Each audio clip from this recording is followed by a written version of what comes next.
Hey folks, 762x51 NATO. Doing this video, first time I'm using I just got a new iPad and using that to shoot this video, so not sure how it's going to turn out, but it's kind of weird. The screen is so huge that I'm looking at myself right now. So anyway, more important stuff. Yesterday I saw on Drudge, Dianne Feinstein on her account listed a summary of her proposed assault weapons ban that will be submitted in January. And I just kind of wanted to go over a few of the points. And just so you know, it's going to affect everybody. So if you're someone you're a hunter and you have firearms like bolt actions or whatever, shotguns that you feel that you're good to go with this ban, and you've washed your hands of the other gun owners. Well, I got news for you. It's probably going to affect you as well. So, for those of you out there saying, "Oh, these gun owners that are saying people shouldn't be owning ARs and AKs, they don't have a legitimate purpose anyway." Well, it's going to affect you, and after this ban goes through, don't be surprised if they come after you too. So all gun owners need to stick together on this. Alright, so I'm going to go over these points. Point 1, it bans the sale, transfer, importation, or manufacture of 120 specifically named firearms, certain other semi-automatic rifles, handguns, shotguns that can accept a detachable magazine and have one or more military characteristics, and semi-automatic rifles and handguns with a fixed magazine and can accept more than 10 rounds. So what does this mean? Well, first off, ban the transfer. So your firearms that you have, most likely not going to be able to do personal sales anymore. If they fit into this group. So, in as far as passing them down to your children, probably not going to happen either. I'm not sure if maybe what's going to happen, you're going to have to go to a gun dealer, go through them. Not exactly sure how that's going to work, but that's going to affect a lot of people right there. Now, certain other semi-automatic rifles, handguns, shotguns that can accept a detachable magazine. That's quite a few firearms. Like, for example, the Ruger 1022 can accept a detachable magazine. And something else here, the importation. So, not sure, that could affect some surplus firearms if you're a collector, even if it's not a assault weapon. I mean, who knows what type it could be. SKS or M1 Garand, M1 Carbine from Korea, stuff like that. It's going to affect that. So, for people out there, collectors, it's going to hit you in many ways. One or more military characteristics. Let me get into that a little bit later. Semi-automatic rifles and handguns with fixed magazines. Now, fixed magazines would include a revolver. I don't know if there's any revolvers out there that have more than 10 rounds. I know there's a few out there that have 10, but it would affect those. And fixed magazine. I know the Marlin Model 60 22 that a lot of us have grown up hunting with, that holds 14 rounds. So that will be affected. I'm not sure if there's any pump shotguns that have magazines of more than that. Not sure.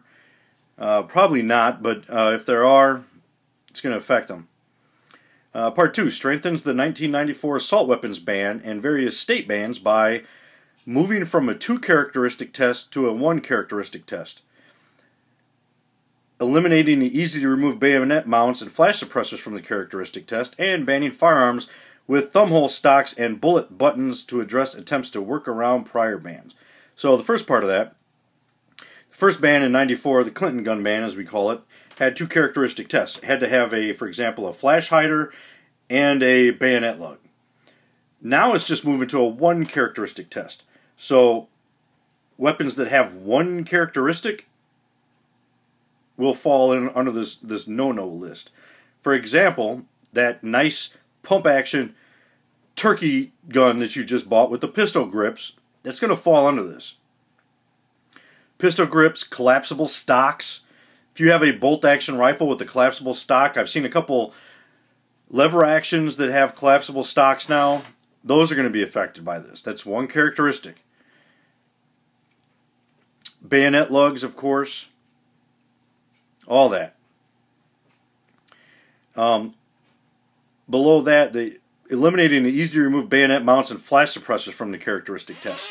That happened in the early ban. A lot of manufacturers worked around this by, especially you saw it in a lot of ARs, they just didn't make them with bayonet lugs, and they changed the flash suppressors to get around the ban. Well, those two are no longer criteria because, as it says here, they're easy to get around. Thumbhole stocks. Last time manufacturers were able to get around some of the assault weapons banned by, instead of pistol grip, they would put a thumbhole stock. Well, thumbhole stock is now that's one of the items. Bullet buttons. I'm not sure what bullet buttons is, but I'd have to look that up. All right. Part 3 bans large capacity ammunition feeding devices capable of accepting more than 10 rounds. So a magazine, pretty much anything that would allow more than 10 rounds is done. It's gone. Next, protects legitimate hunters and the rights of existing gun owners by grandfathering weapons legally possessed on the date of enactment, exempting over 900 specifically named weapons used for hunting and sporting purposes, and exempting antique, manually operated, and permanently disabled weapons. That's, part of this ban now, but I'm telling you, if this ban here does go through, I would expect in another 4, 5, 10 years, 20 years, whatever, they're going to come for all of them. So, if you see that and you're happy because all your guns fall underneath that, don't be so happy because you're next on the list. And that happened during the 80s. Everybody threw the trappers to out to the wolves, thinking that they would, hunting is safe. Well, they came after the hunters next. So, it is what it is. All right, the next one. And as far as the grandfathering, listen to this. Requires that grandfathered weapons be registered under the National Firearms Act to include background check of owner and any transferee, type and serial number of the firearm, positive identification including photograph and fingerprints. I repeat, photograph and fingerprints. You will be photographed and you will be fingerprinted. Certification from local law enforcement of identity and that possession would not violate state or local laws. So all of you keeping your guns, the grandfathered weapons, is going to be dependent upon local law enforcement making a choice on whether you get to keep them or not. And then the last part of this, dedicated funding for ATF to implement the registration. So that's what it is, folks.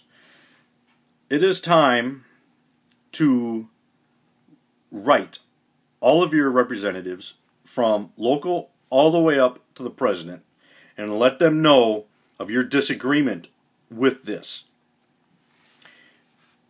If you have a representative that does not support this ban, you need to write them and let them know that you support them. If you have a representative that is for this ban, you have to write and let them know that you oppose the ban. You need to write everybody. If you don't, these rights will go away. And unlike last time, they might not come back. It doesn't say anything in here if there's a sunset to this bill.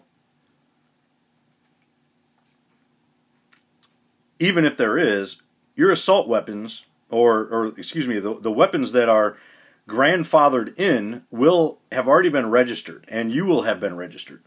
So this is a gun registry we're talking about here, folks. So write your representatives. I would recommend going to Feinstein's website, as repulsive as it might be. It's at feinstein.senate.gov/public/index.cfm/assault-weapons. I would go there and check it out. They even have you can click on a link and sign up to receive automatic updates on this legislation. And to keep yourself abreast of this, I would recommend that you possibly consider it. I know you probably don't want to get on the email list of Dianne Feinstein, but for the sake of this, I would consider it if I were you. Just so that you know what's going on with this, in case there's any changes or word of anything else. I apologize for the wildiness of this video. I'm trying to hold up the iPad as I read off of this. So you guys need to check this out, and we need to stand up. Now's the time to stand up. If you don't, we're going to be in trouble. I mean, we can hope and pray all we want that this doesn't happen, but unless we take action, it very likely could happen. So if you have any questions, let me know, or you can go do some internet research, find out on your own. Semper Fi.